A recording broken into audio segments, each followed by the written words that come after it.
Entonces, ¿quién paga más luz? ¿Los pobres, los ricos o la clase media? Celebramos el inicio de este espacio, Rafa Paz Talkcast, by Resultados de Éxito.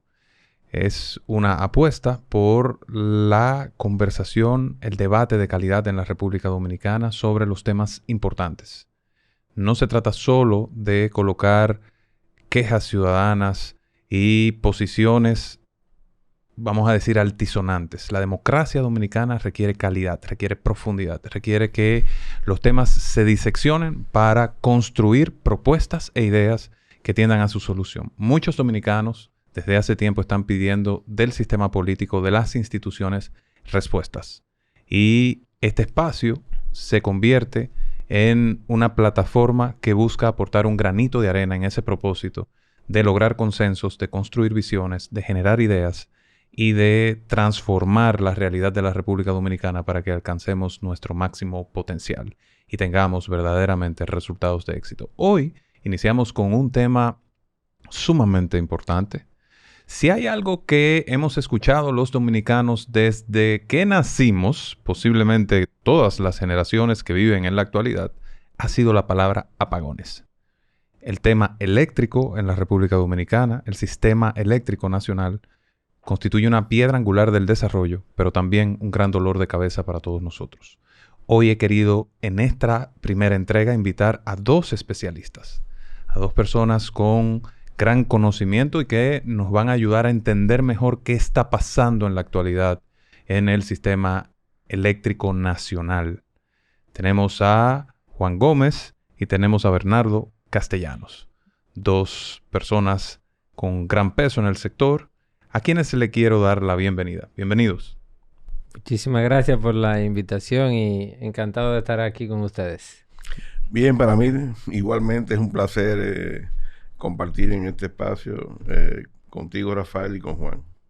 Bueno, yo voy a meter de una vez el cuchillo en el bizcocho, ¿verdad? Para que cortemos esto temprano. ¿Cuál es la realidad del sistema eléctrico nacional? ¿Qué está pasando en este momento? Tanto desde el punto de vista de la generación como desde el punto de vista de la distribución. ¿Qué es lo que está pasando?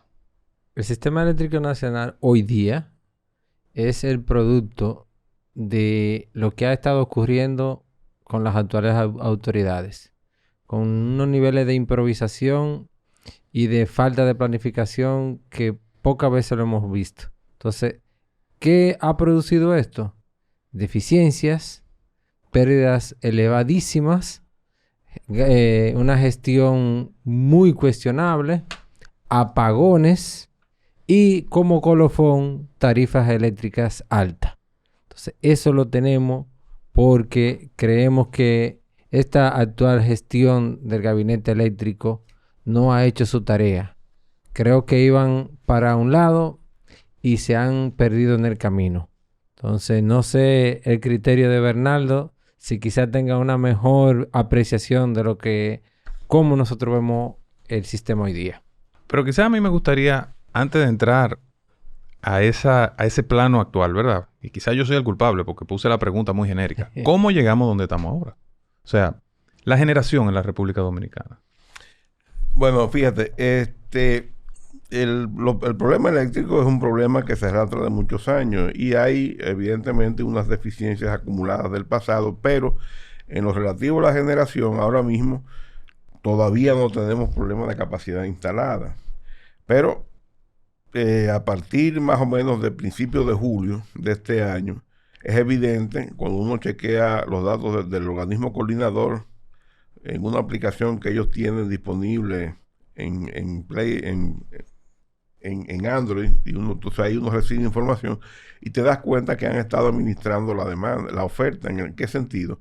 Porque tú ves que la generación a base de derivados del petróleo, o sea, el bunker C o el heavy fuel oil, que el año pasado representó alrededor de un 10% de la generación total, y todos los años la demanda crece y todos los años la oferta de generación crece, tú ves que a principios de julio de este año constantemente ha estado día a día alrededor de un 4%. Y por eso que tú ves las quejas de las comunidades, sobre todo en las zonas donde las cobranzas y las facturaciones son más flojas, en la zona de este, que es la peor distribuidora de todas, con niveles de pérdida abril del 2020, pérdida total en el orden del 59%, y por eso tú ves que hay los apagones, que las autoridades tratan de justificar, de que son averías, etcétera, pero realmente hay un problema de que se está controlando la oferta para no aumentar en exceso el déficit de flujo de caja de la distribuidora. ¿Por qué? Porque obviamente, o sea, en la gestión, tal y como explicó Juan, ha sufrido un deterioro progresivo, sobre todo a partir de diciembre del 2021. Cuando uno chequea los datos publicados por el Ministerio de Energía y Minas en su página web, en lo que se conoce como el informe de desempeño del sector eléctrico, que se publica periódicamente, pero todos los meses, hay un informe, el último publicado a la fecha es el de abril del 2022.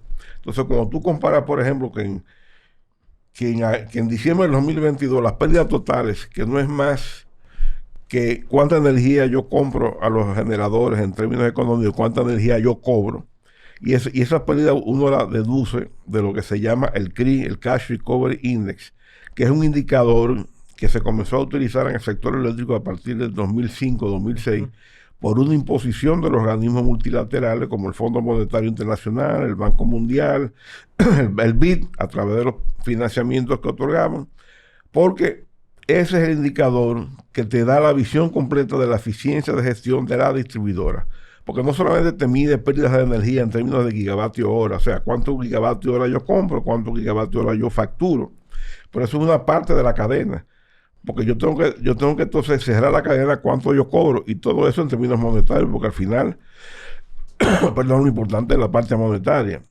Y ese indicador, cuya fórmula de cálculo fue suministrada por los organismos multilaterales, a las autoridades no les gusta utilizarlo mucho, porque generalmente ese indicador, como tú no cobras el 100% de lo que facturas, pues te da unos niveles de pérdida que son superiores a la pérdida de energía, que es simplemente cuánta energía le compro a los generadores, en términos de kilovatio hora, gigavatio hora, y cuánta energía le facturo a los clientes. Entonces, ese indicador, perdón, que sale, si yo tengo un CRI de 60%, significa que de cada 100 yo recupero 60. Entonces, si recupero 60 de 100, significa que pierdo 40. Es algo elemental. Ok. Entonces, en diciembre del 2021, las pérdidas totales se situaban en 28%, pero en marzo del 2022 subieron a un 36% y en abril del 2022 a un 42%. Ahora, en abril, ¿cómo se distribuyen esas pérdidas? 35% para el norte, 31% para el sur. Tanto de norte como en el sur, en diciembre del 2021 estaban por el 22-25%, y el de este sube a un 59%. ¿A cuánto? 59% en abril. O sea que ellos pierden más de lo que recuperan. Exactamente. Ellos pierden más de lo que recuperan. Y pero ¿qué pasa? Que en adición a eso, ¿qué ha pasado con empleomanía? Si bien es cierto que a diciembre del 2021 la cantidad de empleados que tenía la distribuidora eran, en términos netos, unos 1,000 empleados menos que lo que ellos recibieron en agosto, porque ellos sacaron más de 1,000, y introdujeron nuevos empleados, y el balance neto es que la nómina se redujo en 1,000 empleados. Sin embargo, a partir de enero de este año, vemos que mientras en diciembre de 2021 la distribuidora tenían 7,575 empleados, ya en marzo del 2022 subieron a 7,594 y en abril 7,617. Cuando el compromiso es que esa empleomanía y esos gastos corrientes deben ir disminuyendo.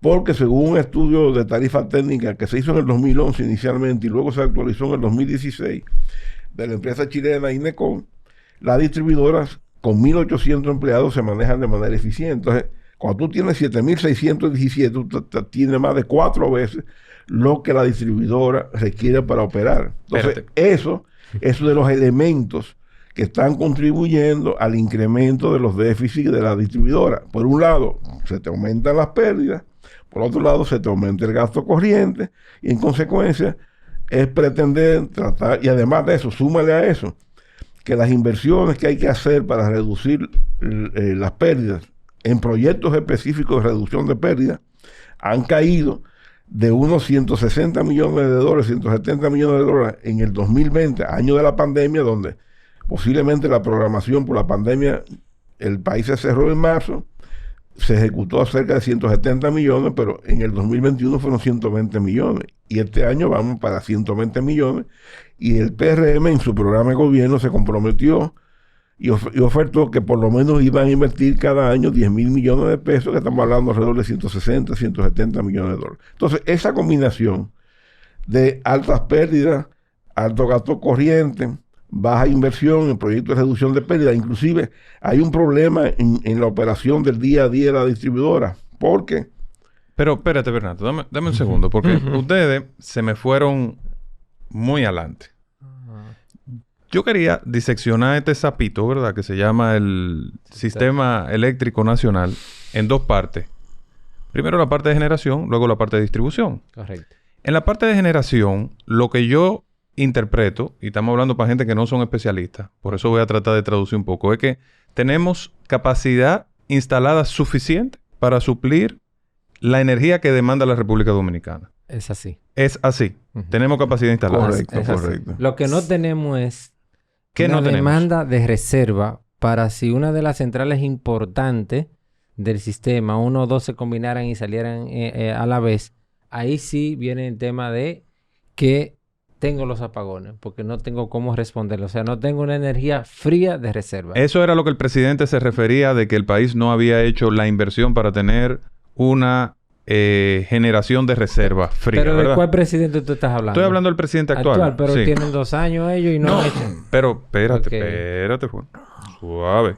Porque es que quiero ir por parte para que la gente entienda los detalles de esto. O sea, tenemos capacidad instalada suficiente. Sí. No tenemos una reserva fría en la actualidad. Bueno, no tenemos suficientes reservas frías. Hay una reserva fría, digamos, marginal, Ujú. Muy que, cara. que puede, bueno, generalmente la reserva fría es cara, Sí. porque la reserva fría es una central térmica que tú no la tienes en línea precisamente porque es costoso. Entonces su función es, cuando una central sale en avería o por mantenimiento, entonces es más caro dar apagones que tú meter una planta de generación. Entonces esa planta entra a suplir esa demanda. Entonces, Ok. En los últimos años, gracias a las inversiones que se hicieron, por ejemplo, en generación a carbón, fundamentalmente, Sí. y en energías renovables, ¿verdad? Con proyectos eólicos y proyectos solares, se logró reducir el precio de la energía que compran las distribuidoras. ¿Se redujo algo? Bueno, tú sabes que los precios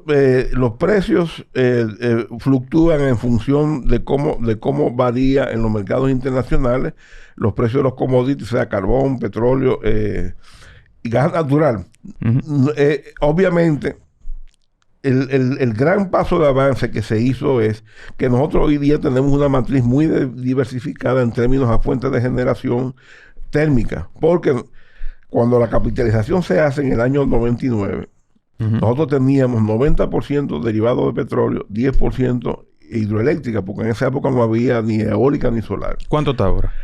Entonces, en el 2004, Ujú. en el 2004 hubo una transformación del parque de generación porque se reintrodujo el carbón en el parque de generación con Itabo 1, Itabo 2 y Barahona. Ujú. Se introdujo el gas natural con Andrés y con los Minas, y entonces ya ahí los derivados de petróleo ya eran el 40% de la generación total. Hoy, en el 2021, la matriz energética en términos de generación, no de capacidad instalada, sino de generación, o sea, cuánta energía se suplió, fue en números redondos 40% gas natural, 30% carbón, 10% derivado del petróleo y un 20% renovable, que se divide en un 8-10% hidráulica, o sea, hidroeléctrica, y el resto entre eólica y solar, y un poquito de biomasa. Es correctísimo lo que acota Bernardo. Ahora, ¿qué quiero sí resaltar?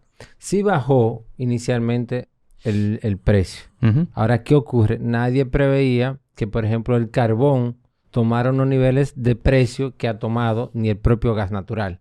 Ok. Eso no estaba pautado y no creo, Bernardo, que ningún experto lo viera. No. Entonces, y más a esos niveles. Ahora, ¿qué ocurre? Nosotros sí tenemos, como bien dice Bernardo, suficiente energía. Ahora, ¿qué ocurre? Antes de ayer, por ejemplo, sale la unidad, a las 11 y algo de la mañana, sale la unidad número 2 de Punta Catalina. ¿Qué ocurre? Y no me quiero ir a lo muy técnico. Ujú. ¿Qué ocurre? Cuando salen 350 megavatios del sistema, la frecuencia se me cae. Llegó la frecuencia, Bernardo, a 58.7. Debe ser 60. ¿Qué es la frecuencia? Te lo explico ahora. Debe ser 60. Ujú. Y llegó a 58.7, siendo el nivel crítico 58.5. Es decir, que si en ese momento sale otra unidad importante, pudiera hacer que el sistema se cayera. Un blackout. El conocido como blackout. Exactamente. Okay. Entonces, es decir, nosotros sí tenemos, como acota mi amigo, sí tenemos, pero tenemos todavía niveles muy, muy inestables. No tenemos un sistema robusto y seguro. O sea, hay una vulnerabilidad por la falta de reserva fría apropiada para poder suplir la salida de una planta de las grandes. En este caso, alguna de las unidades de Catalina. Eso y es lamentable lo siguiente, y quizá esa parte lo comparta Bernardo con nosotros. Es lamentable que Punta Catalina, una central bien construida, una central de ese nivel y de esa importancia, haya sido en los últimos tiempos la central que haya estado llevando un poco de inestabilidad al sistema, porque o sale la central número 1 o sale la número 2. Y alguna salida de esa por periodo de hasta 50 y más días. ¿Por qué pasa eso? Bueno, hay evidentemente que en este gobierno, Punta Catalina, o sea, una de sus 2 unidades, en enero del 2021, en marzo del 2022, salieron por espacio en cada momento de 1 o 3 meses. O sea, estamos diciendo que en esta gestión, una unidad de Punta Catalina ha estado fuera del sistema 6 meses. Y el impacto financiero, o sea, de lucro cesante que ha tenido eso sobre la finanza de Punta Catalina está en el orden de los $60 millones. Ahora, ¿por qué sale en marzo? ¿De cuánto? 60 millones de dólares. O sea, pérdida de ganancias, no de ingresos. Porque el ingreso es mayor, porque claro, incluye... O sea, yo cuando digo lucro cesante, ganancias, es lo que Punta Catalina dejó de ganarse una vez deducidos los costos de operación mantenimiento que incluyen la compra del carbón. Entonces, 6 meses que tuvo fuera de operación, o sea, 3 en el 2021 y 3 en el 2022 por malas operaciones, por lo menos la de este año comprobada, la del año pasado, aunque no hay una información oficial, pero obviamente el silencio del Ministerio de Energía y Minas, que se comprometió con esta sociedad a que a final de enero del 2021 iba a dar los detalles del por qué la salida de la unidad de Punta Catalina, porque Jaime Aristi Escudero, que era el antiguo administrador de Punta Catalina, había denunciado que había sido fruto de una mala operación, como es natural. Ripostaron que no era cierto, y ellos se comprometieron con esta sociedad a dar un informe pormenorizado. Y no lo ha hecho. No, ya se le cantó primer año de cumpleaños, ya vamos para 18 meses y ya ni siquiera habla de eso. Ahora bien, yo quiero volver sobre lo que decía Juan del tema de la frecuencia. Porque el tema de la frecuencia, o sea, si sale la planta por una avería, el sistema está diseñado para que tenga lo que se llama en línea una reserva caliente. ¿Qué es una reserva caliente? Las plantas de generación, cuando están en cada momento inyectando energía al sistema, no inyectan a su máxima capacidad, salvo las energías renovables eólica y solar, porque tú no puedes almacenar y despachar esa energía. Entonces, ¿qué pasa? El sistema tiene establecido como norma que cada central, como mínimo, si yo tengo 100 megavatios disponibles, yo no inyecto 100, sino inyecto 95 o 97. Y eso 5% es lo que se llama reserva caliente, reserva rodante, que es lo que me permite manejar de manera automática lo que se llama reserva primaria y reserva secundaria, la variabilidad en el juego de oferta y demanda. ¿Por qué? Porque en un sistema, o sea, estamos ahora mismo viendo una gente... Eso para mantener el sistema estable. Claro, porque ¿qué pasa? El sistema se opera por frecuencia y por voltaje. O sea, lo que decía Rafael, o sea, el objetivo del centro de despacho, que es donde se maneja todo el sistema en términos de operaciones, con los generadores, la transmisión, el objetivo es mantener la frecuencia del sistema, los ciclos por segundo, a los cuales se transmite la energía eléctrica alrededor de los 60 ciclos, eso es lo que se llama 60 Hz. Nosotros estamos en 60 Hz en nuestro sistema. Entonces, esa reserva caliente, o sea, que tú tienes potencia disponible, en la medida que la demanda sube y baja, porque tú prendes un aire, sube la demanda, entonces yo tengo que dar respuesta inmediatamente para suplirte esa demanda. Pero si tú me apagas el aire, me baja la demanda, yo tengo que también tener, el sistema tiene que tener la capacidad de respuesta para bajar, entonces mantenerse en el equilibrio. Entonces, eso, o sea, no se mantiene en 60 constante, sino que fluctúa 59.9, 61, o sea, tiene una banda de operación que le permite evitar que haya apagón. Ahora bien, si sale por una avería Punta Catalina, o sea, una unidad como Punta Catalina, que son 350 megavatios, o sale, por ejemplo, Andrés, que son 300 megavatios, ¿qué pasa? Que entonces tú tienes ahí una oferta que te sale de repente. Entonces, la reserva caliente que tú tienes, que es entre un 3 y un 5% de la demanda en ese momento, aumenta su generación, pero a lo mejor es insuficiente. Y por eso posiblemente se produjo ese desbalance en la frecuencia que bajó a 57.7. Ahora, ¿qué pasa? Que ahí, lo que me dice Rafael, ¿qué fue lo que pasó? Que el sistema de protección de las líneas de transmisión, lo que se llama el deslastre, parece que no funcionó. ¿Por qué? Porque si la frecuencia me baja mucho, que me pueda producir un apagón general, ¿qué hace? Las líneas de transmisión y los sistemas de distribución, o sea, la distribuidora, poseen mecanismos de seguridad que una vez detectan van sacando carga. Esa caída brusca en la oferta, en la generación, ¿qué hacen? Que van sacando circuitos para equilibrar la oferta con la demanda y evitar que entonces se produzca un apagón general. Es decir, van generando apagones localizados. Claro. Y entonces dicen, vamos a tumbarle la luz a La Vega. Bueno, y de momento van a circuito de La Vega, no a La Vega. No, pero sí, claro, estoy tratando de ejemplificar para que nuestro público entienda. Pero eso se hace de manera automática. O sea, porque todas las subestaciones deben tener los sistemas de protección, que están midiendo permanentemente las condiciones en la red, o sea, el voltaje y la frecuencia. Entonces, cuando detectan eso, precisamente para evitar una reacción en cadena de que se vaya todo el sistema, ya eso está programado. Entonces, bueno, aquí me cayó la frecuencia, entonces yo voy sacando circuitos de manera automática hasta que yo equilibro la oferta con la demanda. Entonces, claro, entra la reserva fría y a la medida que voy entrando reserva fría, si tengo disponible, pues entonces voy entrando circuitos al sistema para aumentar y para ir normalizando la situación. Rafi, a mí me gustaría, porque a veces somos, ¿verdad? Nosotros todos los ingenieros no nos entiende mucho la gente en la parte que dice, el ejemplo que puso Bernardo de cómo compensar. O sea, es como cuando una persona en una casa tiene una entrada de agua, una tubería pequeña y abre, por ejemplo, el fregadero, pero no le sube a la ducha o le sube un chorrito muy pequeño. Entonces, el yo tener la presión de agua suficiente, por ejemplo, para que me llegue a los dos sitios, tiene un costo, que es la parte, ahí está ligada a la parte de potencia, que pues la gente dice, ¿por qué me cobran potencia? Y está la parte también de frecuencia, visto para que la gente lo entienda un poco mejor. Abro la llave y entonces no me sube a la ducha, me sube un solo chorrito. Entonces, eso, ¿qué yo tengo que hacer? Tengo que invertir en una bomba para yo tener ese caudal que necesito para que pueda abrir el fregadero y pueda abrir la ducha a la vez. Entonces tiene un costo. Y en el sistema eléctrico más o menos funciona así para que la gente lo entienda un poquito más llano. Una pregunta entonces.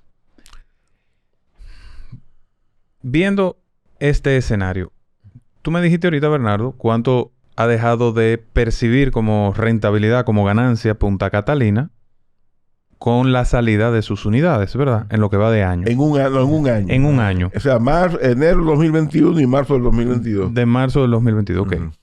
Pero, ¿qué impacto ha tenido eso en el sistema? O sea, ¿qué cantidad de recursos adicionales ha tenido que inyectar vía cualquier mecanismo, subsidio, pago de las sedes, etcétera, las finanzas de la República Dominicana para suplir esa salida de una planta de tanta relevancia, ¿verdad? Porque representa ¿cuánto? ¿Cuánto representa esa planta? Eso es importante, o sea, ver para que la ciudadanía sepa que debemos de cuidar y proteger ese bien. Es un bien público con una inversión de más de 3,000 millones de dólares. Punta Catalina, en sentido general, genera alrededor de 500 millones de dólares al año. 500 millones de dólares. De esos 500 millones se estima que 250 son de beneficio. Inclusive Punta Catalina le entrega mes tras mes 30 millones de dólares a Hacienda. 15. Sí, perdón, es verdad. 15 millones de dólares a Hacienda. O sea, un negocio de suma relevancia e importancia. Por eso, cuando el gobierno trató de traer la figura de fideicomiso y que dentro de ese fideicomiso había unas figuras como el fideicomitente adherente que traspasaba de una manera u otra o tenía la facilidad de traspasar ese bien al sector. Ya ustedes me le están enredando la cabulla a la gente. No estoy enredando. Yo lo que quiero que la gente sepa que Punta Catalina es el bien más importante del Estado Dominicano. O sea, completo. el activo industrial más importante que tiene el Estado Dominicano y que más beneficio le genera. Correctamente. Por eso Bernardo te calcula en lo que solamente por estar fuera ese tiempo, ¿qué significó en dejar de ingresar al Estado Dominicano? O sea, Ganancias. De ganancias. Pero hay un ahorro, o sea, implica también un ahorro del sistema tenerla operando porque baja el precio medio de compra, ¿verdad? Bueno, del kilovatio hora. Va a depender de cómo esté el carbón. Por ejemplo, ahora que el carbón está caro. En estas autoridades llegaron a comprar carbón a $384 la tonelada. Cuando tú buscas la lista de méritos, o sea, el orden en que se despachan las unidades, que no es más que cada unidad de generación térmica declara su costo de operación y mantenimiento, que es básicamente el costo, cuánto me cuesta a mí producir un kilovatio hora en base al combustible que yo utilizo y la eficiencia de la planta. Punta Catalina, que antes de esta subida del carbón siempre estaba entre el 1 y el 3 en la lista de orden de despacho, ha bajado a la posición 6 o 7, o sea, porque el precio ha impactado de tal manera con relación a los demás commodities, o sea, el gas natural sobre todo, entonces ahora ha perdido, pero no deja de ser importante. Ahora, cuando Punta Catalina ha estado fuera de operación por 3 meses, una de sus unidades por mala operación, esa energía de Punta Catalina ha tenido que ser suplida por plantas que generan más caras. Así es. Y entonces, obviamente, el impacto ha sido doble. Punta Catalina ha perdido 60 millones por lo menos de utilidades, o sea, de lucros cesantes, pero además el impacto sobre la distribuidora es que han tenido que comprar una energía más cara. Y mira, por ejemplo, este dato. En el 2020, el año de la pandemia, el déficit de flujo de caja de la distribuidora, que no es el subsidio, sino cuánto dinero yo gasté versus cuánto dinero yo cobré en el año. Entonces, eso me da el déficit de flujo de caja, que no tiene que ver nada con el subsidio, porque el subsidio es de ese déficit que yo tengo, cuánto el gobierno aporta para compensar. Entonces, el gobierno puede aportar la totalidad del déficit o puede aportar menos. Ahora, el déficit en el 2020 fueron 840 millones de dólares. Y en el 2021 subió ¿a cuánto? A 1.040 millones. O sea, subió alrededor de 240 millones de dólares. Y en parte, yo digo, no te lo puedo decir categóricamente, porque no tengo el dato, pero obviamente parte de eso está influenciado por los 3 meses que tuvo una unidad de Punta Catalina fuera de operación, más el hecho, no te olvides, que en el 2021 se le olvidó comprar carbón, y al olvidarse de comprar carbón, compraron un carbón más caro. Compraron un carbón más caro, pero además hubo momentos que tuvieron que bajar la generación de Punta Catalina. Porque hubieran sido planificadores, previsores, convocan la licitación en enero, firman los contratos entre marzo y abril y hubieran podido asegurar el carbón de un año de Punta Catalina a $70 la tonelada o menos. Ahora, la convocan. ¿Cuándo convocan la licitación? El Comité de Compra y Contratación SD, el 1 de junio del 2021, cuando ya el carbón costaba $106. Adjudican esa licitación en agosto, por razones no explicadas hasta la fecha. La empresa que ganó la licitación, que fue la misma empresa que había suplido el carbón por un año de Punta Catalina y que al final tuvieron unos problemas con el último embarque, no pudo honrar su oferta. Porque también le cambiaron las especificaciones al tipo de carbón. Bueno, me parece que sí hubo un cambio, pero al final la empresa aparentemente cumplió, porque se lo adjudicaron en agosto, pero pasó algo que ellos no han explicado y no pudo suplirse. Entonces ahí fue que vino el desbarajuste con el carbón, que tuvieron que salir a comprar carbón a Itabo, que tuvo que intervenir el presidente. Y esta es la fecha que hoy esta sociedad no sabe. El carbón que se compró el año pasado bajo la sombrilla y bajo la responsabilidad del Comité de Compra y Contrataciones que presidía el ministro de Energía y Minas, cantidades de carbón que se compraron, si se compraron grado a grado o por licitaciones y sobre todo a qué precio se compró. Es decir, perdón, el subsidio, el aumento del subsidio eléctrico de $800 millones en el año 2020, ¿verdad? 840. 840 a más 820 a 1040. a 1040 en el año 2021 tiene varios componentes. Correcto. Hay un componente de, digamos, ineficiencias, ¿verdad? O sea, salidas de plantas por problemas con las operaciones o por imprevisiones. Hay un componente de aumento de los precios de los commodities, ¿verdad? Que se pudo evitar en el caso del carbón, porque si hubiera existido una mejor planificación y ejecución. Si hubiese sido una planificación. Sí, Ok. exactamente. Y tercero, el tema de las pérdidas Claro. de las distribuidoras Claro, que la han gestión. aumentado de manera considerable. Pero ¿De cuánto a cuánto que han aumentado? Bueno, las pérdidas han aumentado, digamos, de diciembre de 2021 a abril de 2022 de 28% a 42%, la pérdida total. Ahora, fíjate otro... Mire, O sea, hemos tenido un retroceso tanto en la distribución como en la generación. O sea, de diciembre a abril. Ahora, fíjate otro detalle. Mira la diferencia entre lo que es planificar y ser previsor. Y vamos a tomar el caso del Ministerio de Hacienda. Ministerio de Hacienda, que no administra ninguna planta, consciente de que el gas natural representa el 40% de la generación servida al país. ¿Qué hizo? Que el año pasado, me parecía el año pasado, sacó un seguro de cobertura, o sea, un hedge fund que se conoce en el sector financiero. ¿Qué es? Que ellos contrataron una firma y establecieron un precio base para el gas natural, que era de $3, como 3.20 el millón de BTU. ¿Qué significa eso? Y eso tenía un costo de una prima, porque cuando tú sacas un seguro, tú pagas una prima. Bien. Este seguro te cubre como el seguro de los vehículos. Cuando el precio del gas natural en los mercados internacionales sobrepasa el precio base, o sea, los $3.20 o $3.40, el precio que ellos hayan fijado, el seguro me cubre la diferencia. O sea que eso es, yo con eso amortizo en gran medida el impacto de la subida del gas natural en los mercados internacionales.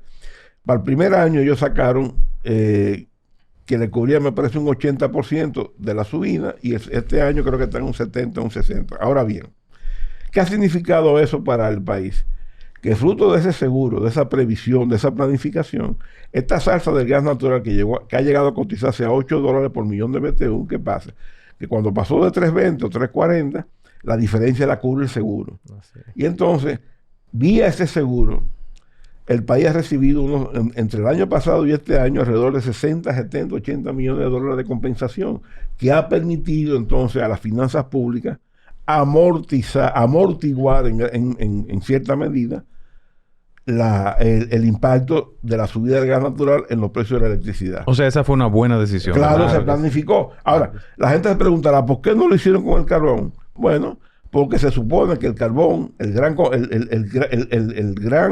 gran central que aporta el 28-30% de la generación del sistema es estatal. Entonces se suponía que la responsabilidad de esa planificación, ya sea sacar un fondo de cobertura o ya sea hacer las licitaciones a tiempo para evitar el impacto que ha tenido, era responsabilidad de los que dirigían y administraban Punta Catalina, que era aquí la CDE, y quién era el jefe de CDE, el Ministerio de Energía y Minas. Entonces, posiblemente Hacienda se confió, pensando que los funcionarios del área eléctrica responsables de Punta Catalina iban a ser planificadores y previsores como lo hicieron ellos.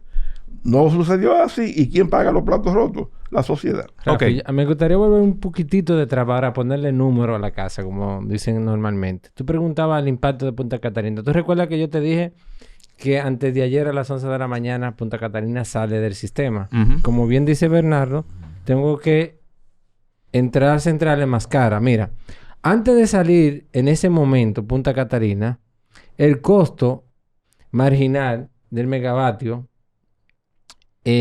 a las 11 de la mañana era de 5.993 pesos. Sale la central y de una vez sube a la próxima hora a 8.387. Un 60%. Llegando, duró 6 horas fuera, la central. Llegando al pico más caro, a las 4 de la tarde, el costo, ¿sabes cuánto costaba? 9.499. O sea, para que tú veas, fue antes de ayer, poniéndole número para que la gente tenga una idea de cómo impacta cuando sale Punta Catalina. Y por eso es que Bernardo te habla de esa cantidad grande de dólares. Eso es casi el doble.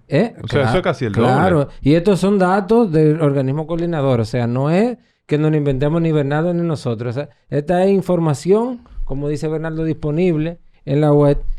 Es decir, pasamos de 5.993 con ella en línea, sale y llegó hasta a los 9.499 pesos. Pero lo que yo estoy viendo entonces es que los objetivos estratégicos establecidos en el pacto eléctrico no se están cumpliendo, ni en cuanto a la distribución, ni en cuanto a la generación. Pero para nada, el pacto eléctrico solamente ha servido de excusa para los incrementos que no vamos a decir una palabra porque se oye un poco fea, no clavaron a los clientes del servicio eléctrico. El pacto eléctrico ha sido violado. Un pacto, y es una idea más de Bernardo que nuestra, es un acuerdo entre las partes. Uh-huh. Y ese acuerdo entre las partes se ha violado porque el pacto eléctrico amarra de una manera que no se puede desatar variación de tarifa, o sea, revisión de tarifa, uh-huh, con baja de pérdidas, uh-huh, y con mejora de gestión. Y las pérdidas, tal cual, número que compartimos con Bernardo, se han elevado y la gestión en las empresas también ha significado deterioro. Entonces, no debió O sea, aumento de nómina, aumento de pérdidas técnicas y no técnicas. Inicialmente la nómina reduce, pero ya ahora comienza a subir como... Sí, Bernardo, pero la nómina reduce en cantidad de empleados. Porque ellos subieron los salarios. O sea, ellos aumentaron los salarios. Pero subió en monto. Entonces, nosotros nos preguntábamos, ¿pero cómo es esto? Bajan los empleados y suben monto. Y ha explotado en los últimos días la situación de lo que venía ocurriendo. Es que ha habido mejoras salariales a lo interno del sector, al parecer. Ahora, pero con ese desempeño. Yo lo que le pregunto a la población justamente eso. ¿Merecen los funcionarios de la empresa distribuidora mejores salarios con desempeño tan pobre? Yo creo que no. Pero fíjate un dato. O sea, ¿cómo tú mides? Porque si tú vas a las cifras, digamos, totales, frías, de los gastos en nómina, los gastos operativos, la variación, el aumento, disminución es marginal. Ahora bien, ¿cómo tú mides realmente el impacto del gasto en nómina en la distribuidora? Hay un elemento, vamos a decir, como el PIB, el PIB de la nómina de la distribuidora. ¿Cómo tú calculas ese PIB? Tú coges cuánto gasta la distribuidora en salario, solo en salario, uh-huh, en un año, y lo divides entre la cantidad de empleados que tiene la distribuidora en ese año. Y tú te vas a encontrar, por ejemplo, que en el 2020 las distribuidoras tenían sus empleados de las 3 distribuidoras en promedio devengaban un salario anual en el orden de los $13,100 por año. O sea, que en promedio un empleado de la distribuidora en el 2020 recibió $13,200 al año. Claro, había gente que ganaba mucho más que eso y había gente que ganaba mucho más. Ese es el promedio. Ahora, ¿qué pasó en el 2021? Que en el 2021 con menos empleados, o sea, 1,000 empleados menos, ese salario promedio anual de los empleados de las 3 distribuidoras subió casi a $15,000. Entonces, si yo tengo menos empleados y mi salario promedio mensual por los empleados sube alrededor de un 15%, porque sube de 13,000 a 15,000, ¿qué es lo que me está diciendo? Que a pesar de la reducción de la empleomanía que yo tuve, los que entraron con un nivel de salario muy superior a lo que salieron, y por eso el salario promedio que devenga un empleado en la distribuidora subió a casi 15,000. Ahora, cuando tú te vas a lo interno y cómo está distribuido ese salario promedio, ese aumento, obviamente, la mayor parte del aumento se lo llevan los altos ejecutivos y la menor parte se lo llevaron, si es que recibieron, los de menores salarios. Entonces, eso explica el por qué ha aumentado los gastos en nómina en la distribuidora, que si bien es cierto, quizás en términos absolutos son marginales, pero en términos relativos es escandaloso, porque lo que había que hacer era bajar esos salarios promedios anuales, no a nivel de la base de la distribuidora, o sea, de los empleados comunes que ganan mucho menos, sino de las altas gerencias. Pero una cosa, Bernardo, en el sector privado e incluso en empresas públicas que tienen alto estándar internacional, porque las hay, por ejemplo, hay empresas públicas en el municipio de Medellín, en la ciudad de Medellín. EPM. Empresa Pública de Medellín. Que son consideradas como buenas prácticas en materia de gestión. O sea, parte de los ingresos de los ejecutivos está vinculado al desempeño de la empresa. O sea, a los resultados que tiene. Entonces, lo que yo no entiendo es cómo en la República Dominicana un sistema donde aumentan las pérdidas, donde se reduce el CRI, por ejemplo, el Cash Recovery Index, ¿verdad? Y donde donde todo se deteriora, ¿cómo es que pueden tener mejores salarios? O sea, no hay parte de los ingresos de los ejecutivos de la distribuidora que esté vinculado a su desempeño. No. ¿Y entonces qué incentivo tienen ellos para tener un buen desempeño? De incentivo... Que el presidente no lo quite. Bueno, exactamente. O sea, esa es la única consecuencia fíjate, de que ellos no tengan un buen desempeño, que en algún momento el presidente lo quiera quitar. Fíjate, cuando ellos llegan al poder en 16 de agosto del 2020, hacen una denuncia de que en la distribuidora existían muchas nominillas. Denuncian, bueno, que no mostraron las nominillas ni cuánto cobrar. Entonces, si tú entras a la página de transparencia de la distribuidora, tú te vas a topar que antes del cambio de gobierno, lo que está registrado en esa página, posiblemente no sea toda la verdad. Tú tenías que un miembro del consejo de administración de la distribuidora, habían 3 consejos, cada consejo corrió con 7 miembros, los miembros ganaban 175,000 pesos mensuales. Eso es lo que está registrado, o sea, cualquier ciudadano puede acceder, porque a las nominillas ocultas, si existen o no, nadie tiene acceso. Y no sabemos si en este gobierno existe, en el área eléctrica, porque es lo mismo. Entonces, ¿qué pasa? Tú encuentras que ganaban 175,000 pesos y el presidente de cada consejo estaba reportado en nómina con 200,000 pesos, nómina publicada. Tú coges ahora en esta gestión de gobierno y tú te encuentras que los miembros del consejo de administración hicieron un consejo único, o sea, de 21 lo redujeron a 11, cantidad que personalmente me la encuentro excesiva porque se podía manejar con 7 o 9, pero bueno. Ganan 2.500 a 3.300, perdón, 250,000 a 330,000 pesos mensuales por asistir una vez a la semana. Y los administradores que antes aparecían registrados en las distribuidoras, en esa nómina pública con 300,000, 400,000 pesos, el nuevo Consejo de Unificado determinó que ganaran 575,000 pesos y el vicepresidente ejecutivo del Consejo, que en esa época nada más era vicepresidente ejecutivo, 600,000 pesos. Entonces, hubo un aumento significativo, pero además de eso, las informaciones que se manejan han creado una estructura burocrática por encima de la distribuidora asociada al Consejo Unificado, donde han entrado gente que yo no dudo de su capacidad y obviamente han entrado con salarios muy atractivos. Y a eso súmale, por ejemplo, que en adición a esos salarios a los administradores, el Consejo autorizó darle en adición 60,000 pesos para gastos de combustible, que el único administrador que lo rechazó fue Milton Morrison. Entonces, tú te encuentras en EDS, cuando hace un año más o menos, en el diario El Dinero, sale un reportaje de unos aumentos escandalosos en la distribuidora y de que en un mes en EDS, por ejemplo, cobraron 1 millón de pesos el administrador. Sucede que el mes que Esteban Delgado, que es quien hace el reportaje, investigue la nómina, ese mes, además de cobrar su salario, él cobraba un incentivo que había sido aprobado, posible, no sé si en la gestión pasada, de que tú cuando cumples un año en la empresa, no importa que tu gestión haya sido desastrosa, eso es válido posiblemente para toda la empleomanía, te dan un salario de bono. No tiene que ver, o sea, ese bono que le dan a los empleados no está asociado a un índice de desempeño, sino simplemente sí o sí, tú cobras todos los años.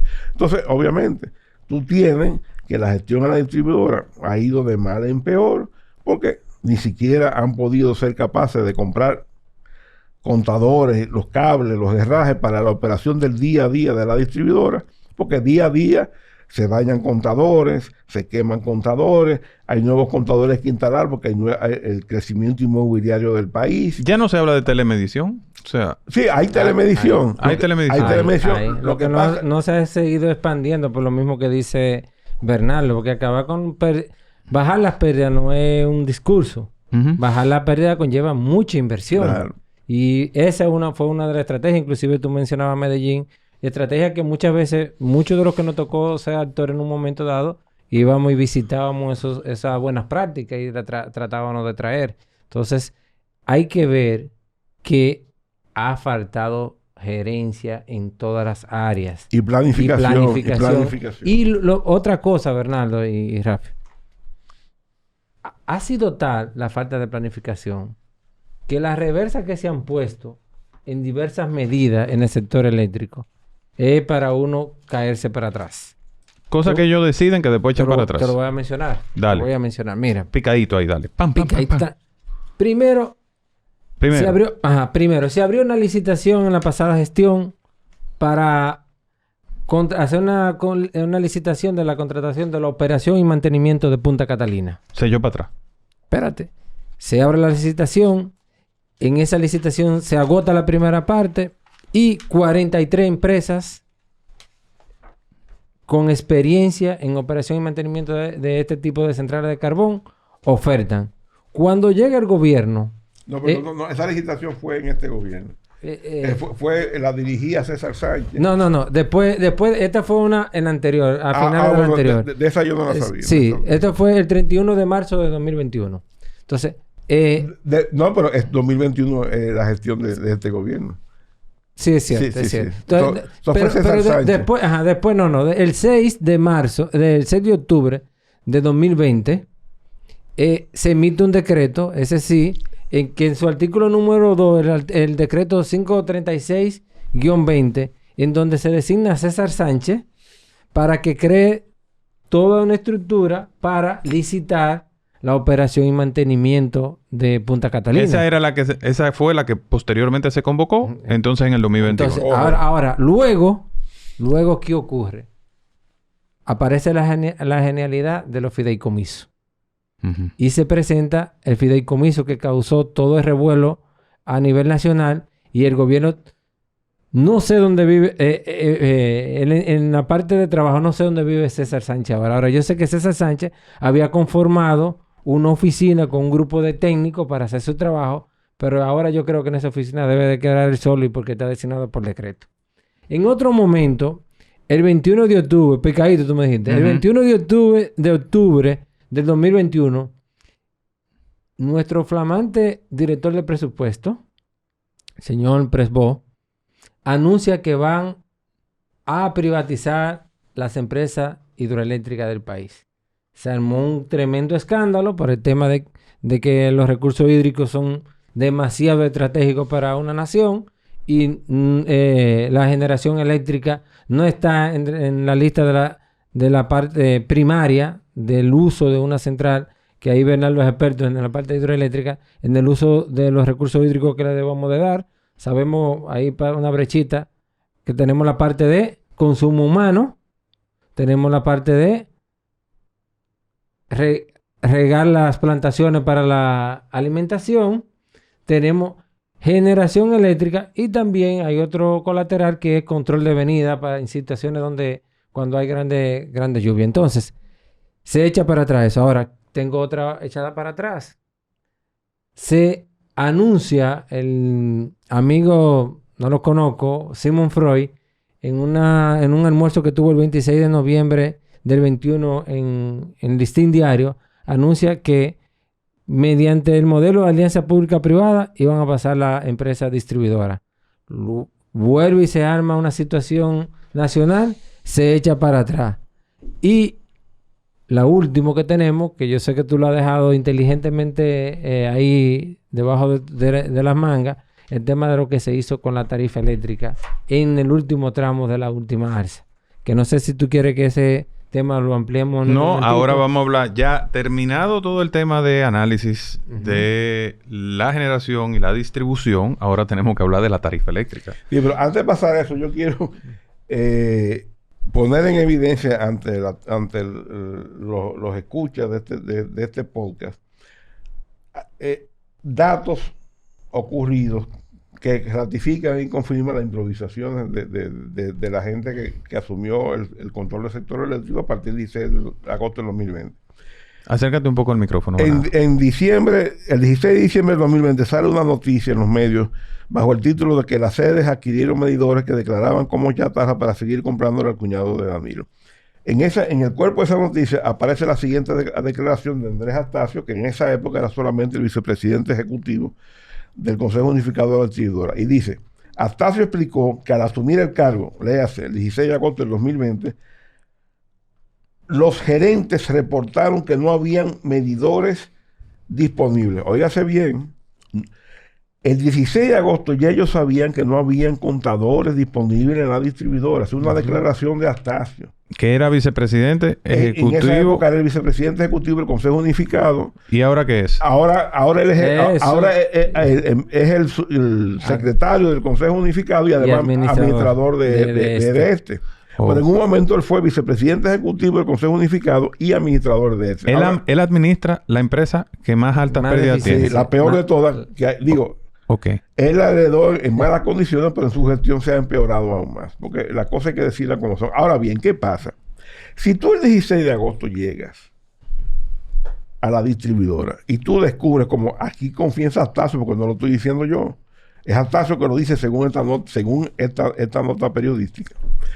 Y tú llegas sabiendo que no hay contadores. ¿Qué es lo que tú tienes que hacer? Rápidamente armar un proceso de licitación. Y comprar contadores. Y más todo el material gastable. ¿Y no hicieron eso? Un año después. ¿Un año después? Para convocar la licitación. Y un proceso de licitación porque unificaron una sola compra, que no está mal, pero un año para convocar una licitación ante una emergencia que ellos admiten que no había contadores. Y claro, cuando tú haces un proceso de licitación, tienes que estar preparado que vendrán las impugnaciones, porque todo el que pierde siente que ha sido su derecho afectado, impugna, y eso es normal. Entonces, entre que convocaron tarde, las impugnaciones y el problema de la pandemia, el problema de Ucrania, la situación es que estamos sin contadores. Hoy día no hay contadores. Y tú encuentras denuncias en las redes y en todas partes de gente que solicita contadores y no se lo instalan. Y yo siempre cito un caso específico que yo conozco, que no doy el nombre y apellido porque no estoy autorizado, pero la hija de una persona amiga que vive en la zona oriental saca un apartamento y se va a mudar. Cuando va a solicitar su contador, le dicen, no tenemos contadores y no sabemos cuándo vamos a atender. Ahora, te podemos conectar de manera directa. ¿Qué significa que te podemos conectar de manera directa?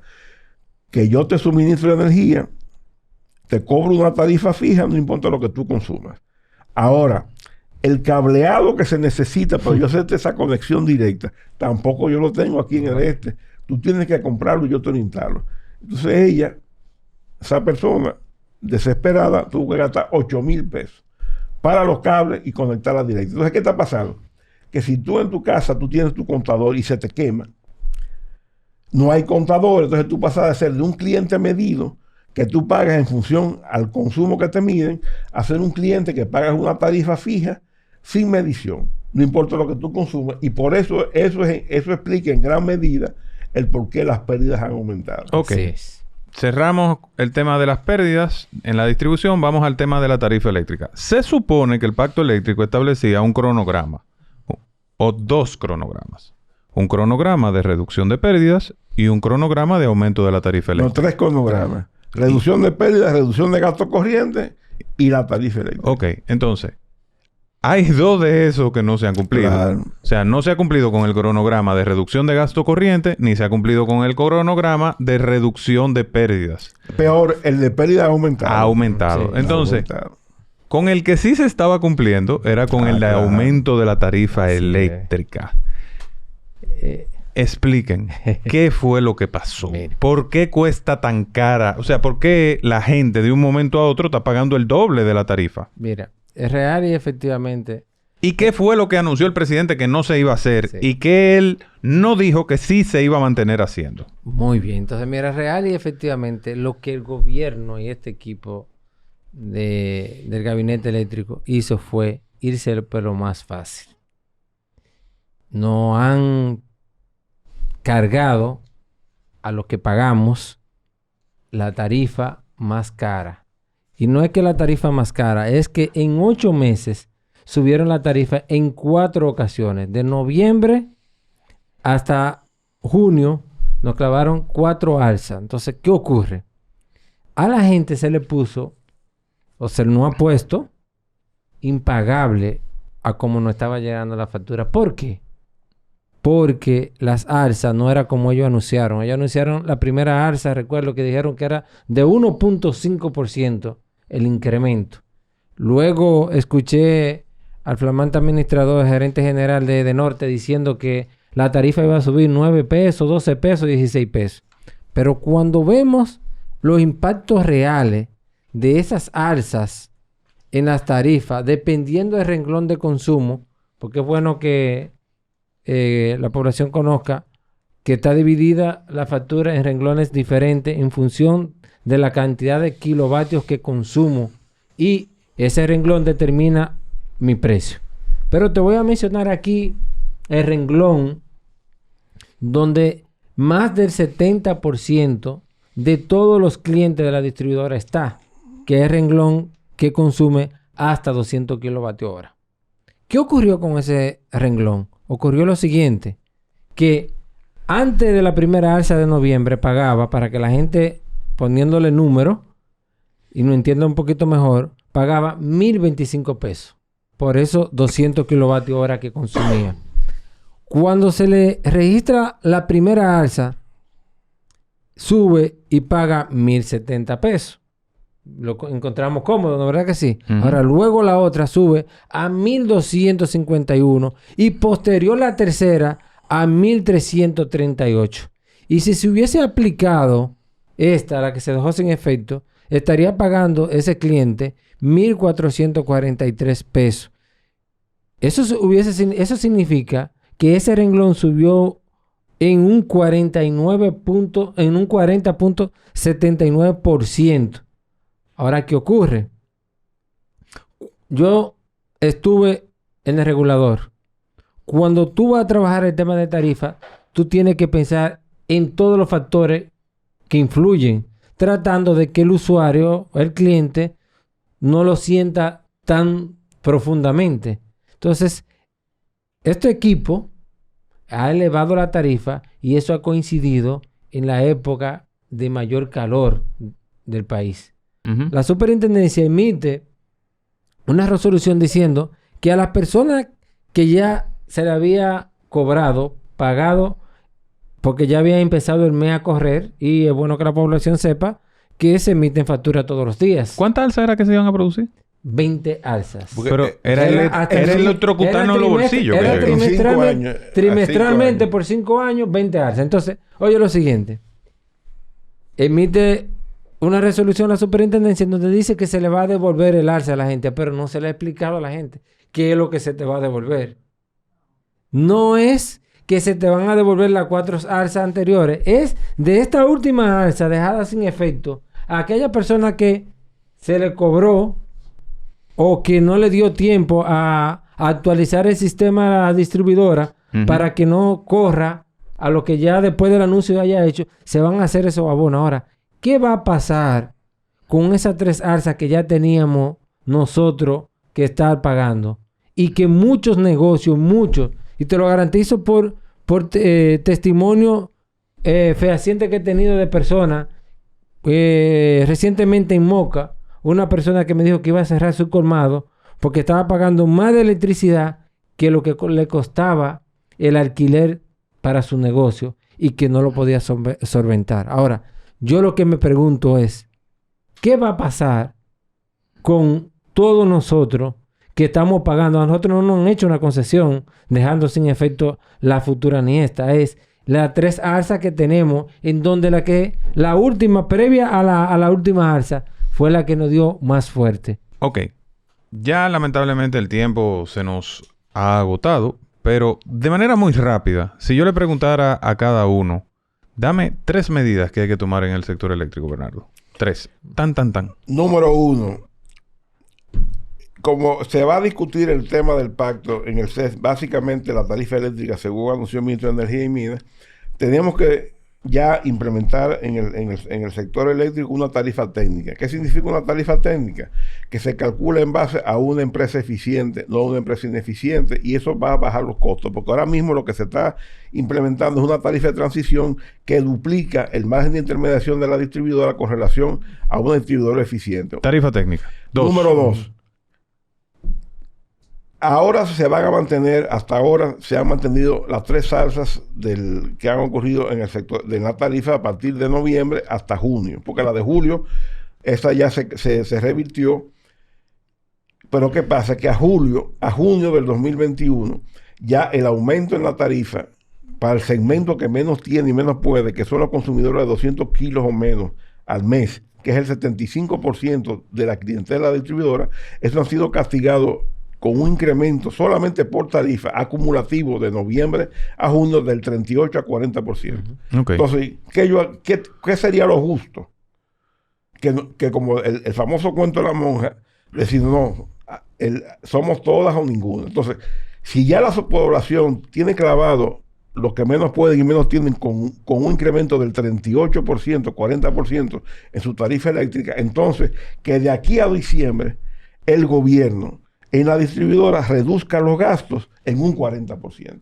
Reducción de gastos de un 40% de aquí a diciembre. Tercero. Tercero, respetar la Ley General de Electricidad. ¿Por qué? Porque de manera sorpresiva, las máximas autoridades del sector eléctrico, léase Ministerio de Energía y Minas, léase Superintendencia de Electricidad y la Vicepresidencia Ejecutiva del Consejo Unificado de la Distribuidora, toda la Secretaría, que juraron cumplir y hacer cumplir las leyes, son los primeros que están violando la Ley General de Electricidad. ¿Por qué? Porque en el artículo 110 de la ley se dice de manera taxativa, o sea, porque tú sabes que a veces hay párrafos que son interpretativos, no, pero eso es claro, dice, las distribuidoras no pueden tener bajo contrato ninguna, o sea, no pueden tener bajo contrato con los generadores que no sean fruto de licitaciones públicas supervisadas por la CIE. ¿Y qué ha pasado? Que la CDE tenía más de 38 contratos firmados grado a grado con generadores privados, entre los que estaban los generadores que se convirtieron en gas natural en San Pedro de Macorís. Contratos que el ministro de Energía y Minas, cuando era oposición, calificó que eran de ilegales. Y si hay algo que es ilegal, entonces tiene que ser cancelado.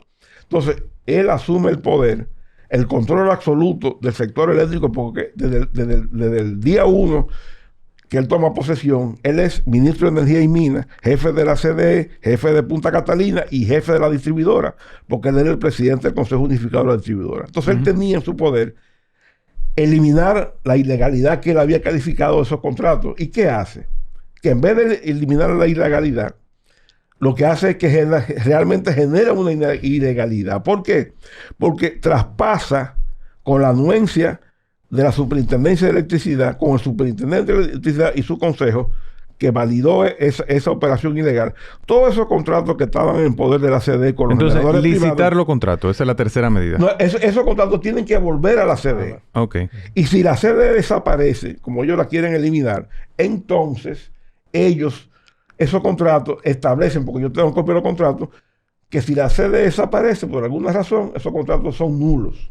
Ahora, entonces quedan dos opciones. Esos contratos quedan nulos. Ahora, si tú quieres garantizar la continuidad jurídica de esas empresas que firmaron con CDE, esos contratos que lo traspasen a la empresa que va a sustituir a la CDE. Pero nunca pueden ser traspasados a la distribuidora porque la ley se lo prohíbe. Okay. Y el número 4, que no tiene que ver con tarifa, es que el presidente, cuando echó para atrás o suspendió el tema del fideicomiso de Punta Catalina, le pidió al Congreso que la ley de fideicomiso público, que iba a ser sometida en febrero, abrieran vistas públicas para...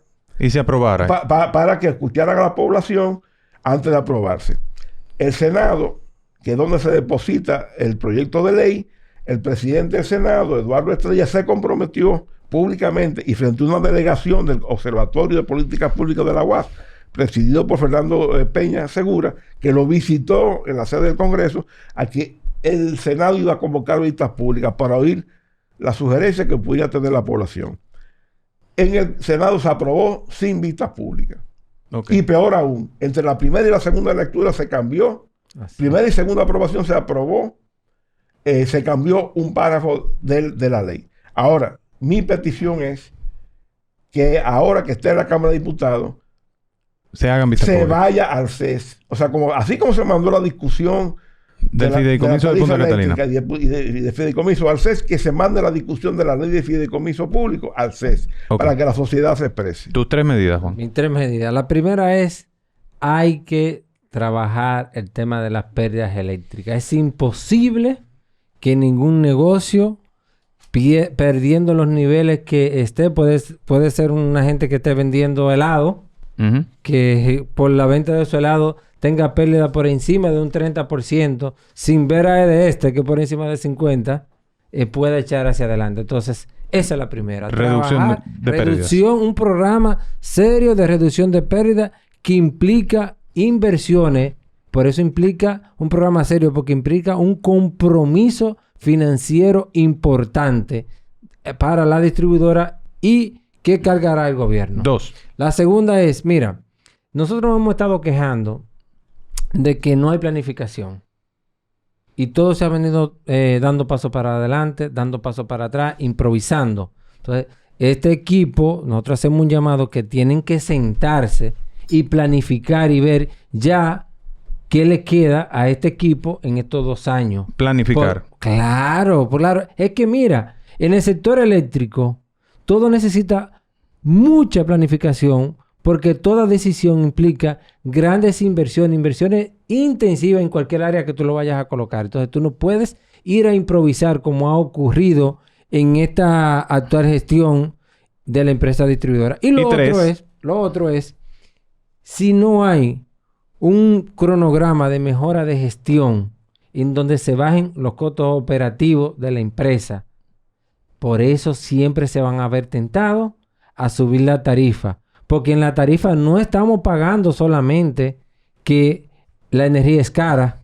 En la tarifa estamos pagando las ineficiencias de este equipo que administra el gabinete eléctrico en la República Dominicana. Bueno, y para cerrar... Pero rápido, porque ya tenemos que irnos. Un dato. ¿Tú sabes la negligencia, la improvisación de la compra de carbón de Punta Catalina, cuánto ha representado en las finanzas de la distribuidora? ¿Cuánto? Por lo menos un incremento en un año de carbón de Punta Catalina de $200 millones.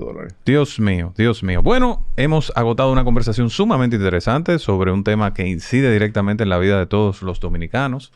Yo quiero agradecerles a ambos por compartir con nosotros sus amplios conocimientos. Y a usted que nos escucha y que nos ve, también queremos agradecerle por su sintonía, por su atención.